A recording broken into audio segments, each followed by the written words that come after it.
자, 안녕하세요. 행정사 실무법 2차, 24년도 2차 해설, 기출 해설을 시작하도록 하겠습니다. 시험 잘 보셨나요? 여러분들 그래도 이번에 시험 보신 사람들을 대상으로 한다기보다는 이 수업 같은 경우는 뭐 시험 보신 분들은 사실 그래요. 뭐 해설지 나오면 이거 보고 내가 뭐 썼네 그리고 말지 뭐 이렇게 보통 이렇게 해설 수업까지는 잘 안 들으시더라고요.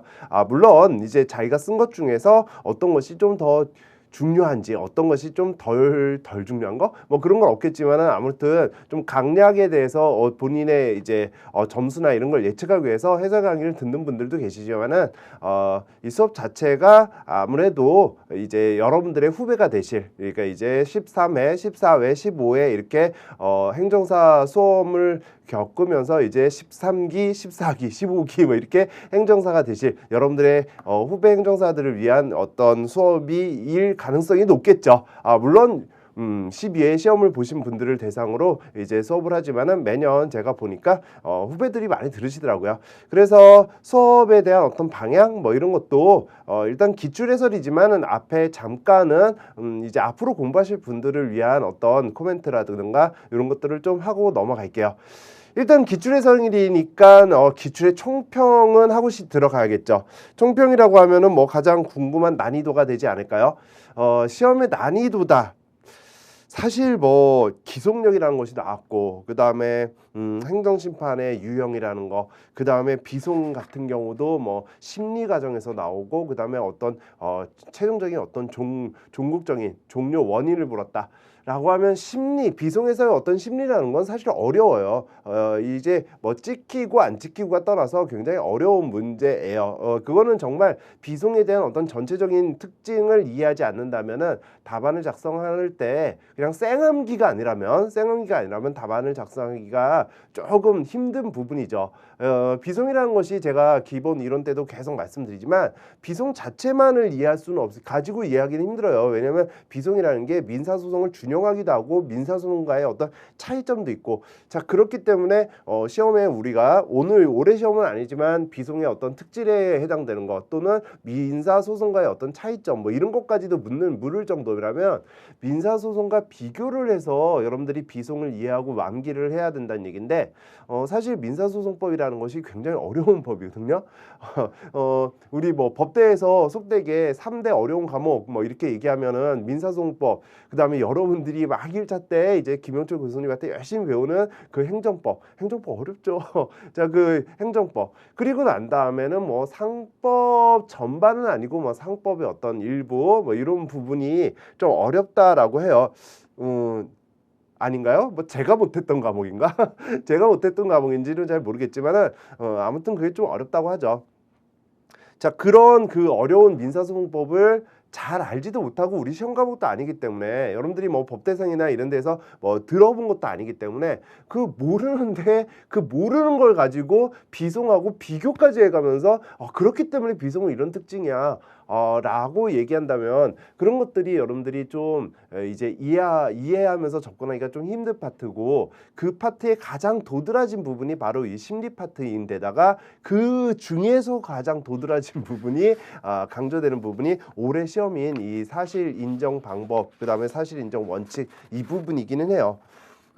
그렇기 때문에 시험 문제 하나하나를 본다면 당연히 문제 자체가 뭐 쉽다 어렵다 말하기에는 조금 힘든 부분은 있죠. 근데 보통 수험가에서 그 해 시험이 쉬웠다 어려웠다라고 결정하는 거는 이제 뭐 학원 강사 또는 뭐 아니면은 작년도 시험 문제와 겹치는 문제 뭐 이렇게 해서, 그러니까 뭐 최근 문제 논술 시험, 우리가 객관식 같은 경우는 최근 시험의 기출을 중요시하면서 외우잖아요. 그런데 논술 시험 같은 경우는 사실 수험가의 속설이 최근 시험은 좀 안 나올 가능성이 높아서 좀 제낀다라는 이런 분위기예요. 우리 정말 불행하게 우리 행정사 같은 경우는 올해 이제 행정사 실무법은 아니지만 다른 과목을 본다면은 기출이 됐던 것이 계속 반복해서 기출이 되는 경우도 있고, 그러니까 바로 작년 기출이 올해 기출이 되는 경우도 있고, 행정사 실무법 같은 경우도 또 그렇죠. 올해는 진짜 아니었어요. 올해는 아니었지만은 사실 연달아 나와 있던 그런 우리가 관할이라는 것은 이제 10회, 11회 때 이렇게 막 연달아 출제가 되고 그럴 것도 있었기 때문에 이런 것들은 수험가에서 그래요. 바로 작년에 나왔는데 올해 또 나오겠어? 막 이러니까 막판은 좀 제낀다거나 뭐 이렇게 하죠. 그 다음에 또 너무 구석에서 출제가 되면은 여기까지 어떻게 시험 문제를 냈어? 막 이렇게 해서 또 그런 것들도 사실 좀 막판에는 좀 제끼기도 하고.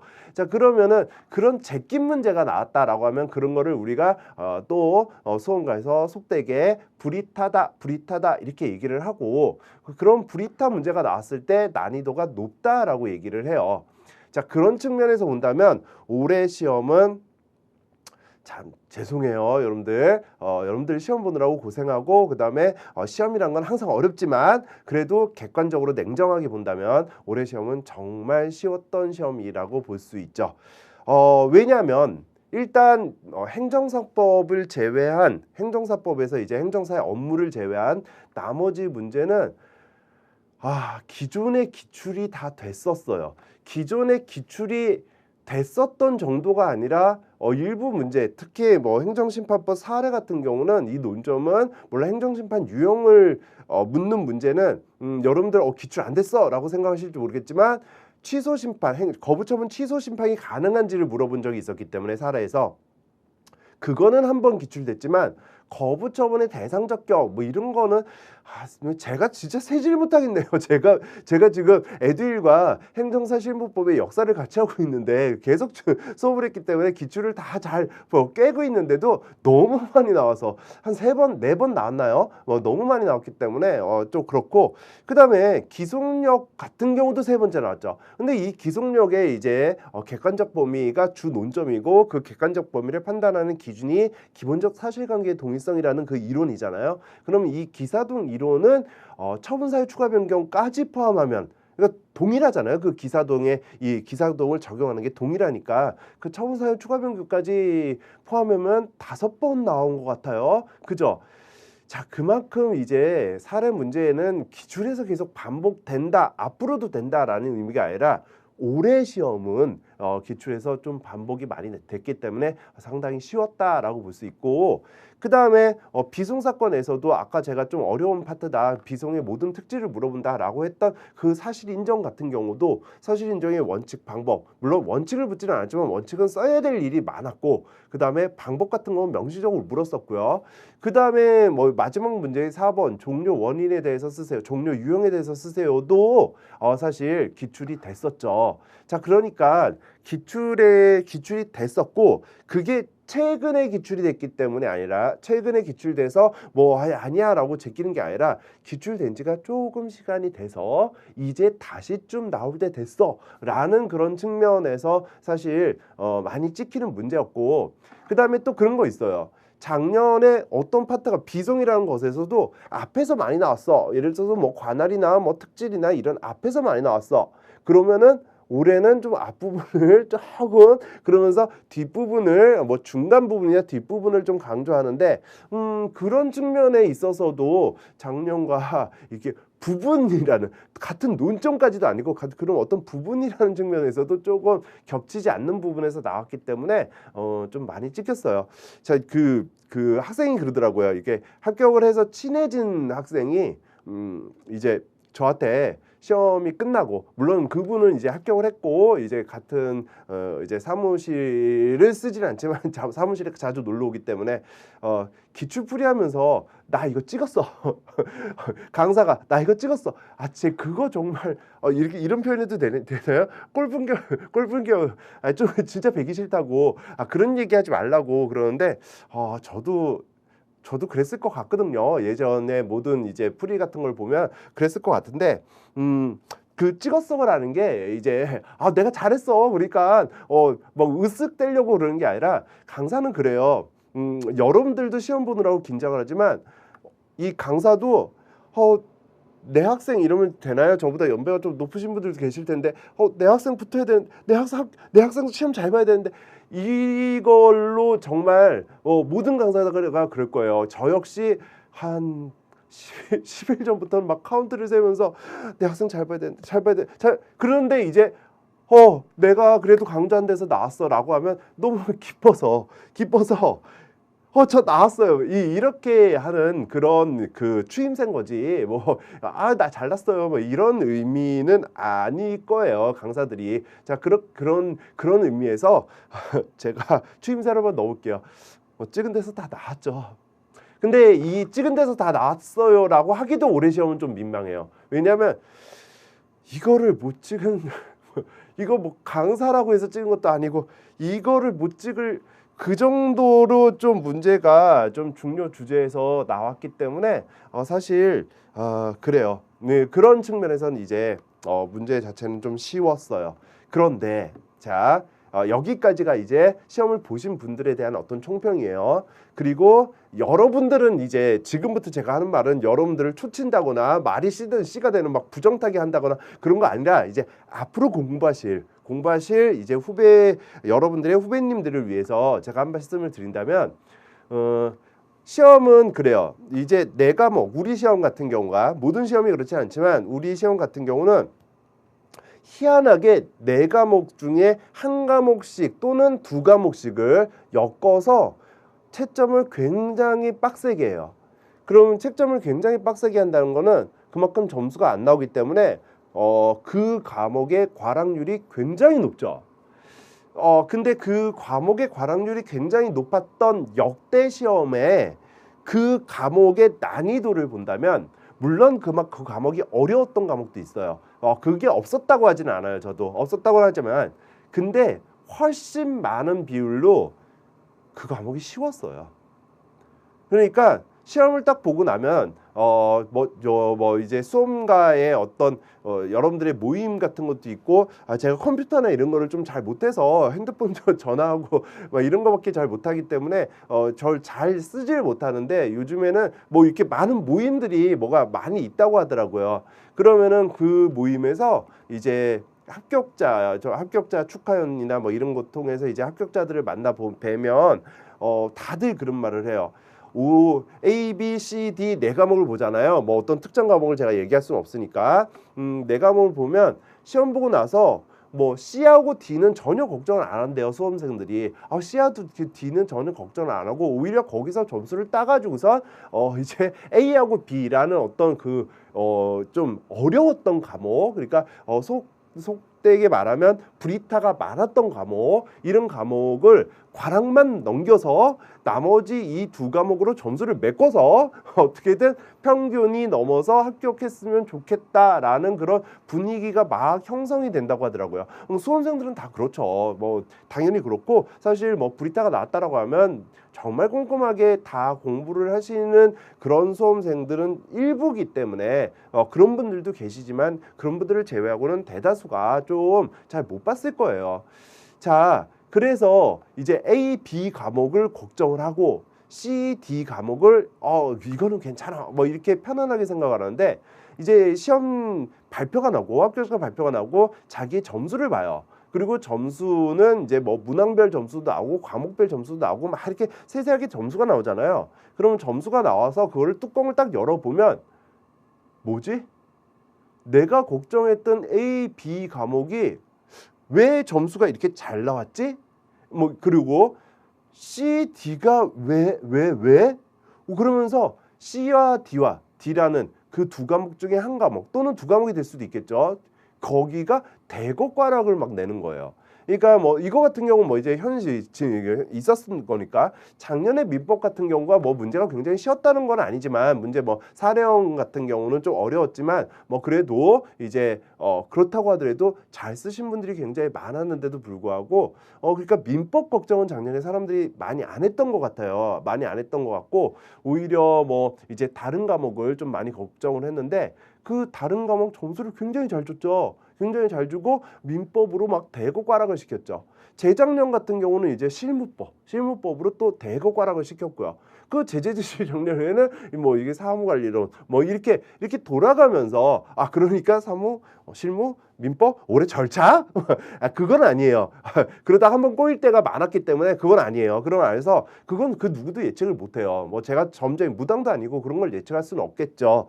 자, 그러니까 그래서 난이도가 좀 쉬웠던 그런 과목들이 의외로 점수를 많이 안 나오게 돼요. 그 이유는 뭐냐면 난이도가 쉬웠다라는 건 어느 정도 점수를 다들 잘 썼다는 얘기거든요.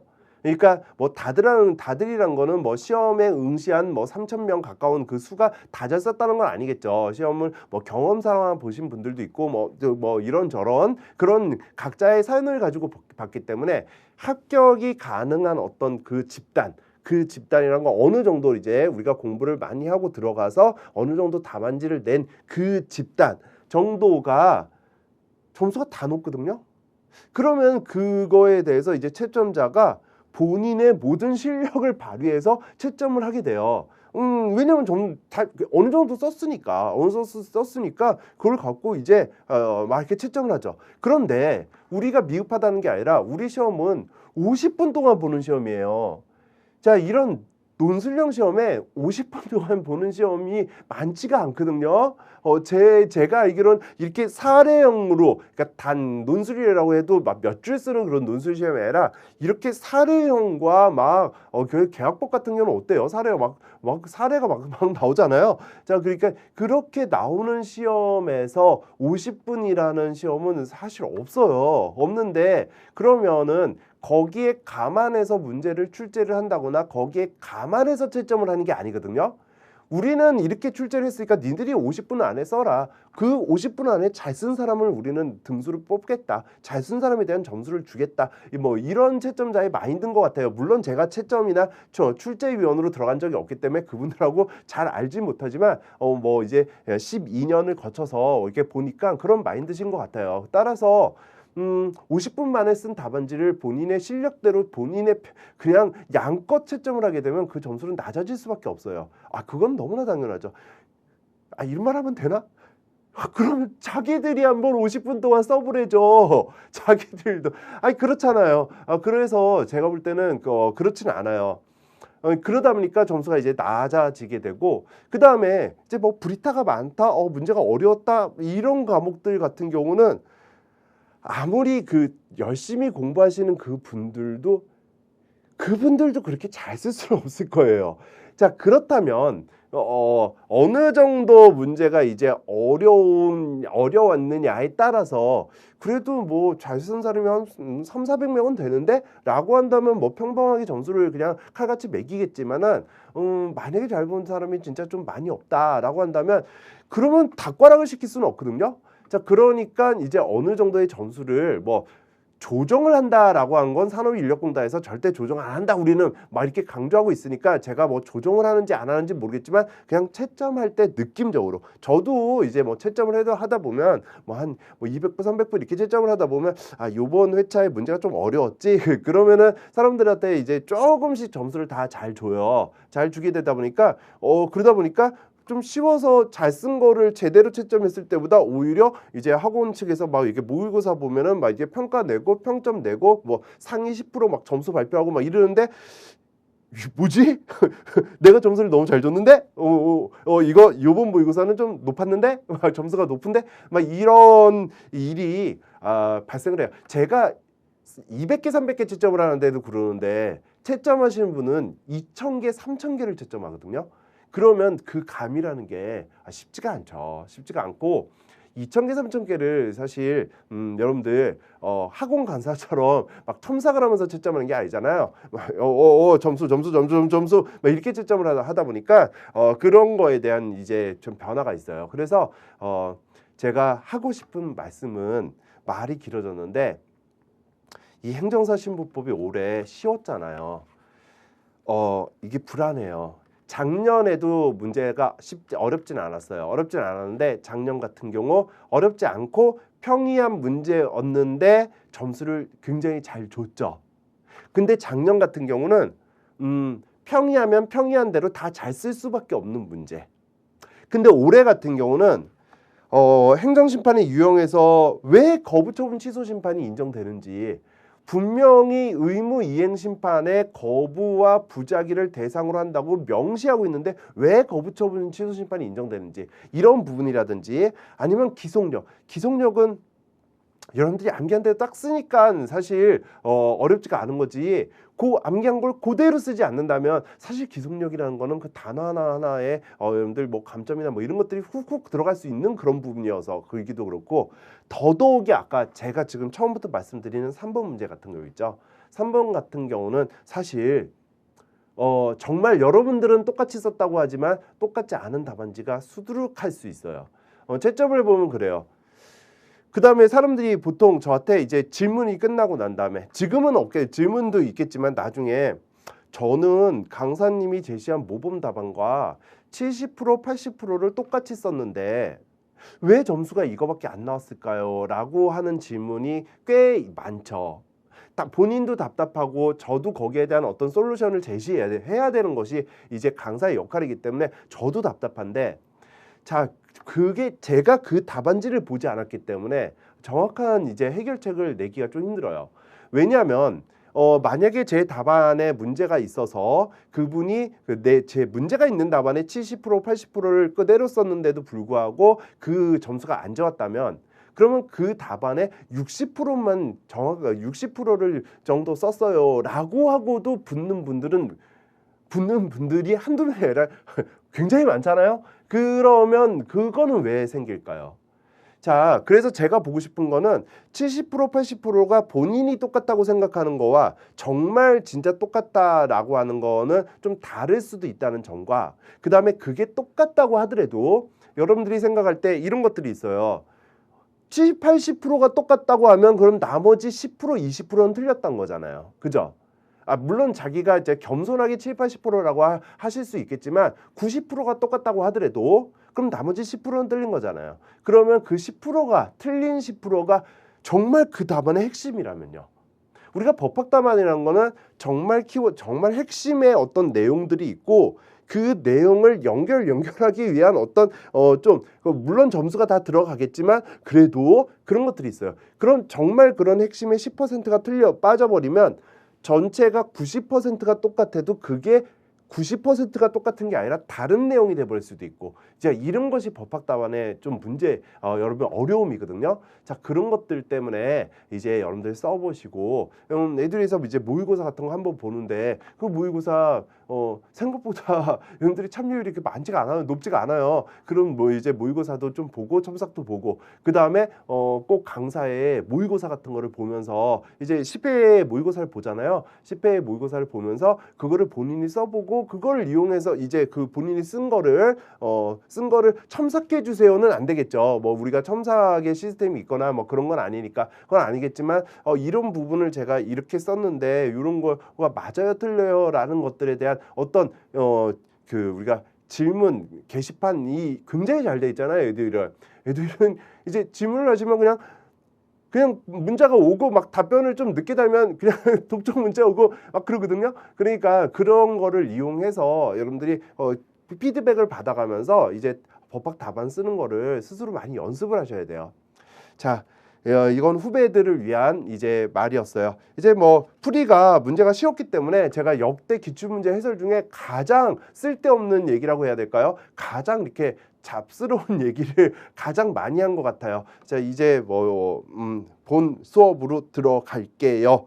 자, 문제는 제가 안 읽을 거예요. 왜냐하면 시험을 보셨을 테고, 시험을 안 보시고 해설을 듣고 싶은 분들도 문제는 잠깐 멈춰놓고 본인이 읽고 들어가야죠. 자, 읽고 들어가기 때문에 문제는 안 읽을 거고, 문제 1번 같은 경우 뭐 그냥 간단한 해설, 1번의 이제 대상 작용 여부는 뭐 제가 해설하기도 좀 애매한 너무 쉬운 문제죠. 행정심판의 대상이 되는지, 근데 거부라고 나왔고, 거부라는 행위가 행정심판의 대상이 되려면 행정심판의 대상은 자, 처분과 부작위를 대상으로 하고, 그 다음에 처분 같은 경우는 뭐 구체적 사실에 관한 법 집행으로서 이에 준하는 행정작용, 공권력 행사 거부, 그 다음에 이에 준하는 행정작용을 의미한다라고 우리가 판에 박힌 내용을 쓰는 거고, 그러면 이 거부가 처분이 되기 위해서는 공법신이라는 요건을 갖춰야 된다라고 말씀드렸죠.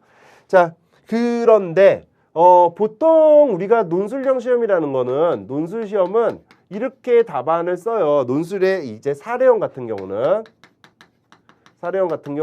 보통 뭐라고 해요? 1번 딱 들어갈 때 사안 해결 이렇게 들어가죠.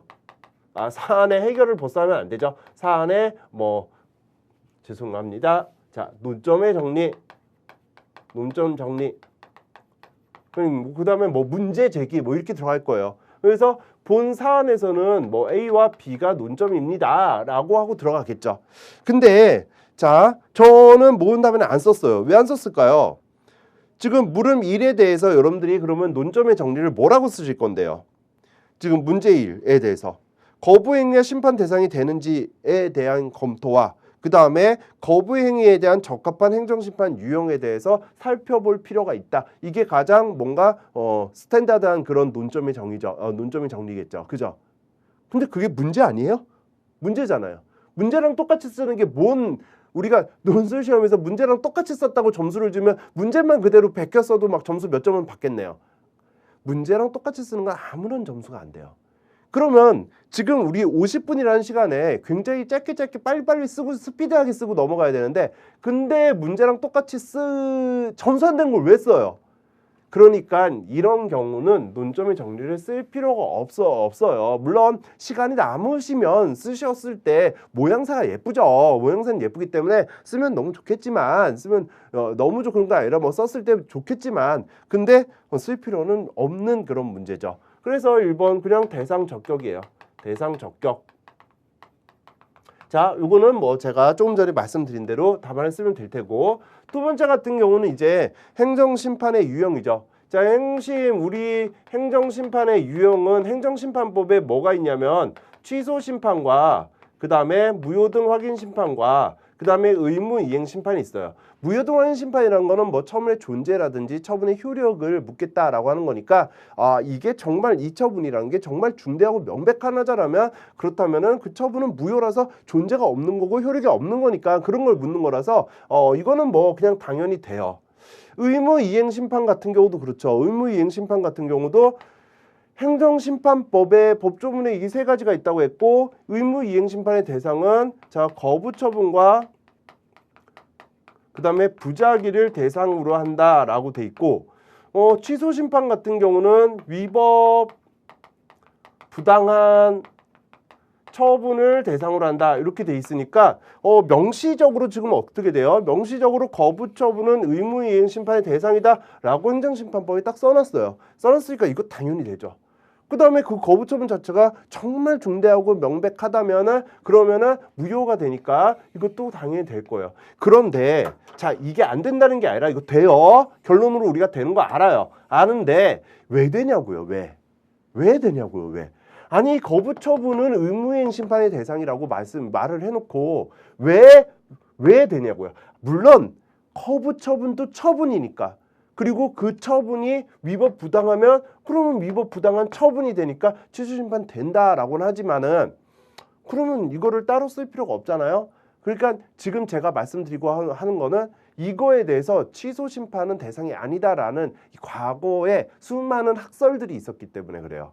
그런 학설들이 있고 막 싸움을 해대니까 먼저 판례가 얘기를 했죠. 먼저 판례가 자 위법 부당한 처분으로 취소됐는데 그것이 거부를 대상으로 할 때에도 이제 재처분 의무를 진다라는 그런 판례의 문구를 갖고 앞판례는 자 거부처분이라고 딱 명시적으로는 행정심판에 이렇게 써져 있지만 거부처분도 처분에 해당되니까 요 취소심판 가능하다라고 인정했구나라고 했고 그럼에도 불구하고 판례가 잘못됐어라고 하는 또 학설의 대립이 있으니까 이제 뭐예요? 49조에서 행정심판법 49조 기속력 2항에서 개정을 하면서 자 판례가 얘기했던 그 문구를 그대로 49조 2항 명문에 집어넣게 되죠.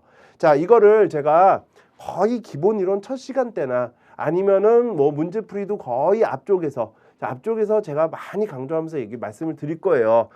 역사를 쓸 필요는 없다고 했어요. 그런 학설의 대립이나 이런 그 발전 과정 이 역사를 쓸 필요는 없지만 거부처분 취소 심판이 가능한지에 대해서는 자 교재 있는 문구 그대로예요. 지금 밑에 보면 우리 프린트 제가 쓴 답안 방가로 2번이죠. 판례는 당사자의 신청을 거부하는 처분을 취소하는 재결을 한 경우에도 취소하는 재결이니까 취소 심판으로 이제 인용 재결이 나왔다는 얘기죠. 그랬을 때에도 재결의 취지에 따라 이전 신청에 대한 처분을 해야 한다라고 인정을 하고 있어요. 그러니까 거부처분 취소 심판을 인정했다는 얘기고 그 다음에 나아가서 역시 행정심판법 49조에서 49조 2항에서 이 판례 문구를 그대로 명문화하면서 거부처분 취소 심판을 인정한 거죠. 자, 인정했으니까 이제 가능하잖아요. 가능하니까 사안에 적용해서 자 의무이행 심판 당연히 되고 그 다음에 처분의 어떤 위법성의 정도에 따라서 취소 심판이나 또는 무효 등 확인 심판도 가능할 것이다. 이렇게 써주시면 될 거예요. 자, 그 다음에 물음 2요. 물음 2 같은 경우 기속력이죠. 뭐 기속력은 역시 제가 뭐 단문을 왜 이제 그 수업하는 시간은 아니니까 자 기속력은 뭐예요? 반재결 주객시 이렇게 쓰면 되겠죠. 반재결 주객시에서 이게 기속력에 해당된다라는 논점은 어떻게 뽑는데요? 제가 항상 말씀드렸듯이 어떤 처분이 나왔는데 그게 행정심판 재결에 통해서 인용 재결이 나왔다. 인용 재결이 나왔습니다. 라고 하면 나올 수 있는 논점은 처분이 있을 때는 기속력, 처분이 없을 때는 직접 처분 간접 강제. 자, 이렇게 우리가 판단하자고 했죠. 처분이 있잖아요. 처분이 있으니까 다시 거부 처분을 했잖아요. 그러니까 이 거부 처분의 적법성을 판단하는 거는 기속력이 논점이고 그 다음에 원래 있었던 처분, 거부 처분이 취소되고 다시 거부 처분을 했을 때는 객관적 범위, 그러니까 기본적 사실관계의 동일성 여부로 판단해야겠죠. 뭐 주관적 범위야 뭐 동일한 행정처니까 상관없고요. 그 다음에 시간적 범위는 이 문제에 나와 있지 않아요. 제가 참고 판례를 넣었는데 참고 판례 읽어보지 마세요. 읽어보지 마시고 읽으라고 넣은 것이 아니라 여러분들이 뭐 문제가 나오면 판례를 막 검색해가지고서 막 보잖아요. 그러면은 판례의 결론만 보고 이거 뭐지? 판례가 왜냐면 처분이 취소됐거든요. 처분이 취소됐으니까 이거 처분이 취소됐으면 뭐지? 뭐 이러면서 여러분들이 혼란스러워할까봐 그냥 코멘트를 달려고 넣은 거니까 읽지 마시고 제 말이 맞다 뭐 이렇게 생각하고 그냥 넘어가시면 돼요. 이 판례는 사실 기본적 사실관계의 동일성도 중요하지만 시적 범위도 굉장히 중요했는데 이 시적 범위가 이 판례를 가지고 다시 나오기에는 좀 힘들 것 같고 나온다고 하더라도 우리가 문제로 나온다면 지금 이 판례 그러니까 그 당시 판결에서처럼 막 치열한 어떤 논점이 될 건 아닐 것 같고 자 그리고 그래서 이런 부분은 읽지 마시고요. 그냥 간단하게 보는 거죠. 야 지형을 봤더니 이 주변 지형을 봤더니 건축 못해. 너 주택 건축 못해. 지형적인 어떤 요건 때문에 주택 건축 못해 라고 처음에 이제 원처분이 1차 처분이 그렇게 나왔고 그래서 요게 잘못된 거야 라고 요 처분이 취소되고 나서 그 다음에 다시 재처분이 뭐라고 했냐면 똑같은 거부인데 뭐예요? 공공이익을 위해서 그러니까 공공 목적상 도시계획이 변경됐기 때문에 이 지역이 뭔가 이제 보존해야 되는 뭐 공익사업을 해야 되는 어떤 지역으로 바뀌어서 그대로 원형 보존을 해야 된다. 그러니까 그 어떤 것도 개발을 못해라는 자 공공 목적 그래서 원형 보존. 자 이렇게 나오면 이거는 왜 기본적 사실관계의 동일성이잖아요. 그러니까 법률적으로 판단하기 이전에 구체적 사실에 착안해서 판단해야 되는데 야, 이 주변 지형을 보니까 너 주택 못 져. 이거와 여기 도시계획으로 이제 그대로 보존해야 돼. 라는 거는 사실관계가 틀리죠. 사실관계가 틀리고 그 다음에 이게 애매할까 봐. 왜냐하면 원형 보존이라는 판례가 되게 많아요. 많은 건데 그러니까 보통 사실관계가 동일하다라고 판단하는 그런 판례들은 야, 너도 아무것도 하지 마라는 거부처분을 하고 난 다음에 그 뒤에 공공 목적으로 원형 보존해야 되니까 아무것도 하지 마. 마찬가지 아무것도 하지 마라는 게 동일하잖아요. 지금 뭐 그런 뉘앙스가 둘 다 나올 때는 기본적 사실관계 동일성을 인정했어요. 근데 지금 이거 같은 경우는 아무것도 하지 마라는 게 아니라 지형 조건을 봤을 때 주택을 건축할 수는 없어 라는 거였고, 이거는 공공 목적으로 원형 보존을 해야 돼 라는 거거든요. 자, 그렇기 때문에 이거는 제가 이제 말씀드린 판례, 요 판례로 나온 거니까 그 판례에서도 기본적 사실관계 동일성이 인정되지 않는다라고 얘기했고, 그 다음에 혹시나 문제가 될까봐 굳이 필요 없는 뭐예요?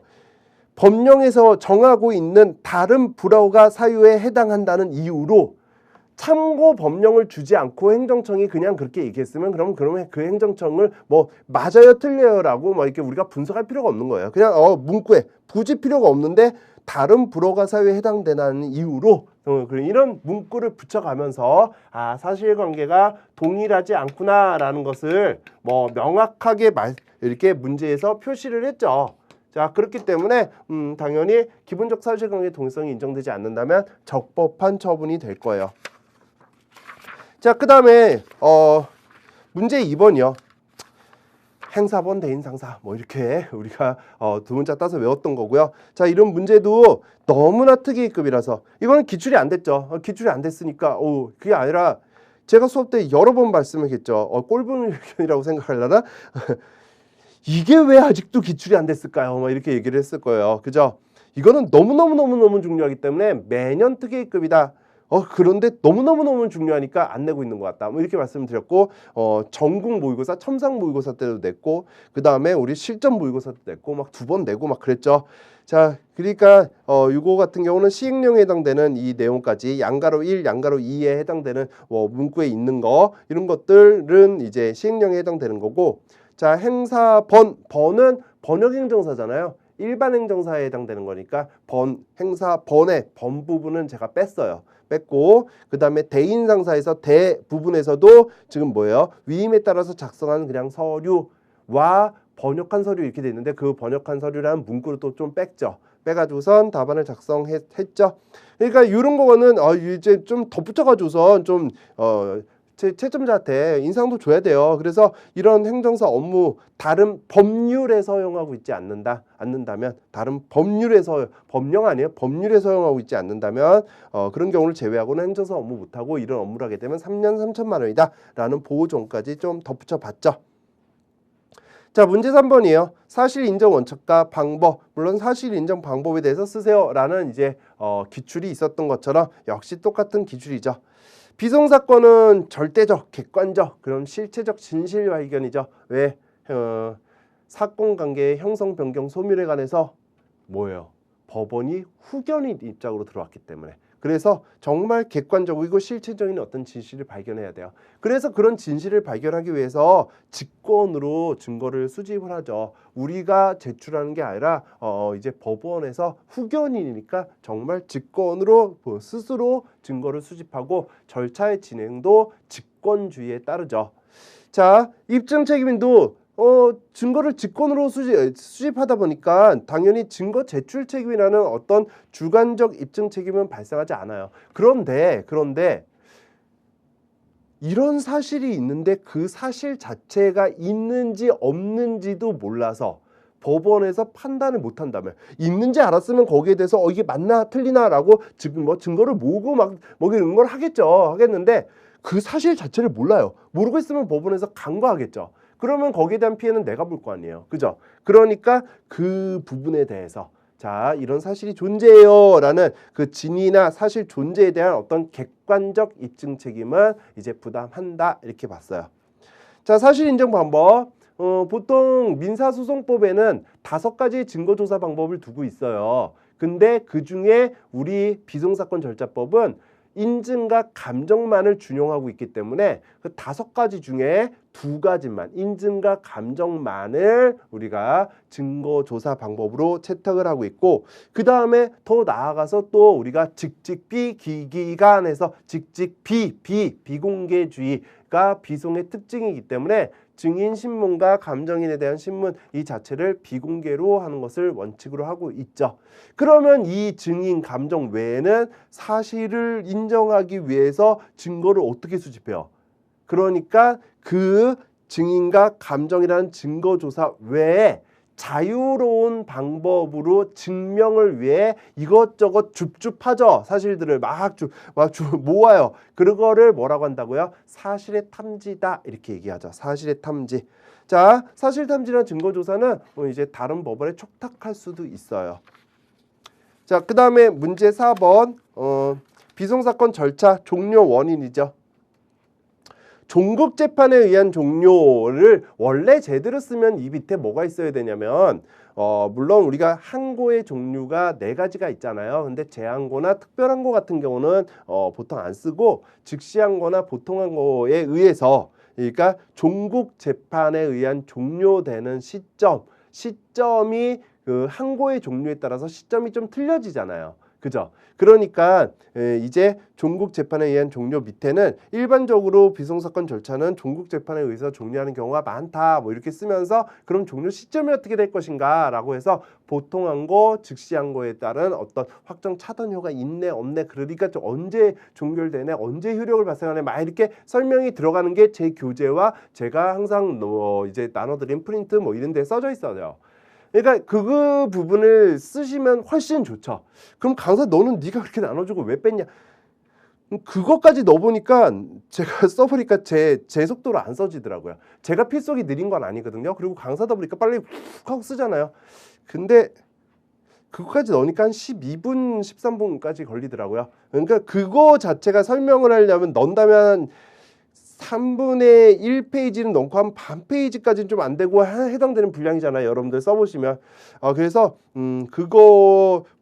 그거까지 넣는 거보다는 그냥 이제 여러분들한테 이제 시험 때 그래도 알맞는 양을 쓰는 것을 답안으로 나눠드리는 게 맞을 것 같아서 그냥 이렇게 1번 목차는 간단하게 줄여놓고 2번에 이제 당사자 행위에 의한 종료, 그 다음 3번에 당사자 사망에 의한 종료 해가지고서 당사자 행위에 의한 종료 부분은 뭐 신정 취하 같은 경우는 사실 또 써야 되는 뭐 법조문하고 연결되는 것도 있고 써야 되는 것들이 있으니까 자 그렇게 좀 썼죠. 왜냐하면 종료 원인에 대해서 쓰라고 했지 종료 시점이나 뭐 종료되는 방법이나 뭐 이런 거에 대해서 쓰는 게 아니라 종료 원인에 대해서라는 그 문제의 어떤 단어에 좀 초점을 둬가지고서 종국재판은 좀 간단하게 썼어요.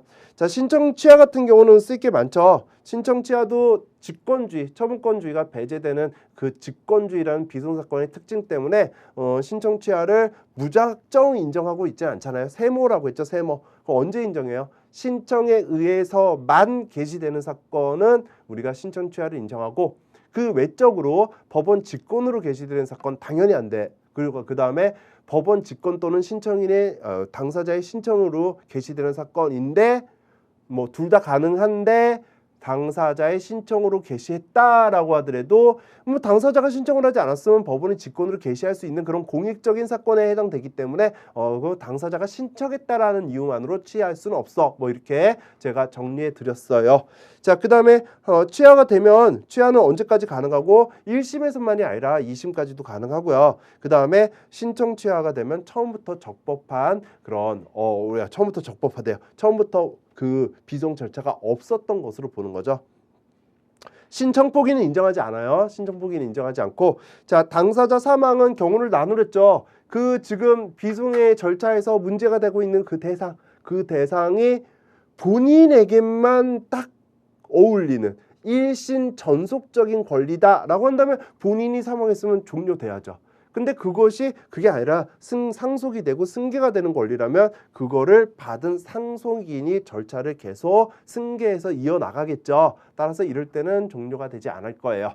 자, 이렇게 해서 우리가 뭐 간단하게 이제 기출 풀이니까 이제 그리고 문제가 어렵지가 않고 그냥 뭐 그런 문제였기 때문에 좀 간단한 풀이를 하고 오히려 제가 좀 잔소리 같은 거를 좀 많이 했던 것 같아요. 이제 뭐 후배님들 이제 여러분들의 후배님들이 이제 이 수업을 들을 가능성이 좀 높기 때문에 그래도 이제 여러분들에게 1년에 걸친 진짜 마지막 그리고 저 개인적으로는 정말 마지막 이제 여기서의 마지막 이런 수업이 되기 때문에 여러분들한테 인사는 좀 제대로 해야 될 것 같고 그래서 저도 이제 행정사로 12년 차가 이제 되거든요. 여러분들도 이제 합격하시면 행정사로서 이제 활동을 하시길 좀 바라고 행정사로서 활동을 한다면 저와 이제 함께 행정사로서 앞으로 남은 여생을 보내게 되실 거예요. 그렇기 때문에 만났을 때 좀 이렇게 저는 여러분들을 알아볼 수가 없잖아요.